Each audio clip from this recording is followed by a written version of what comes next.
Aden Wong bongkar tabiat Emi WNA Korea, anak kandung ngaku jadi korban kekejaman sang ibu. Kasus perselingkuhan melibatkan suami dari Emi, warga negara asing asal Korea Selatan dengan pedangdut Tisha Ernie bergulir panjang. Kini, Aden Wong sang suami dan putri sulungnya kompak berbalik menyerang Emi. Bahkan putri kandung Emi menepis tudingan yang menyebut sang ayah jahat dan merebut adik bungsunya dibawa oleh pedangdut Tisha Ernie.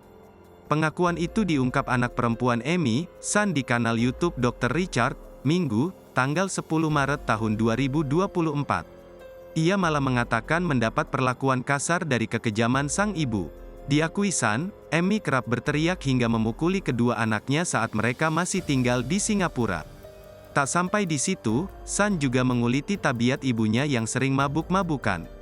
Dampaknya, sang ibu sering bertindak kasar sampai menyakiti anaknya.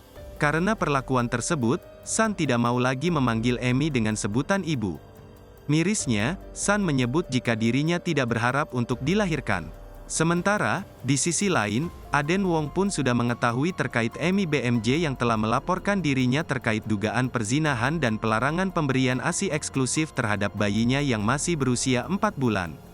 Laporan polisi yang dibuat oleh warga negara Korea Selatan itu telah sampai ke Polda Metro Jaya pada Rabu, tanggal 6 Maret tahun 2024. Mengetahui dirinya dilaporkan atas tudingan perzinaan, Aden Wong buka suara. Ia merasa tersakiti atas laporan yang telah dibuat Emi BMJ hingga membuat namanya ikut jadi sorotan publik. Dalam kesempatan itu, Aden sekaligus mengklarifikasi soal tudingan pedangdut Tisha Ernie sebagai selingkuhannya. Ia membantah tegas tudingan mantan istri yang menyebut Tisha Ernie sebagai wanita simpanan.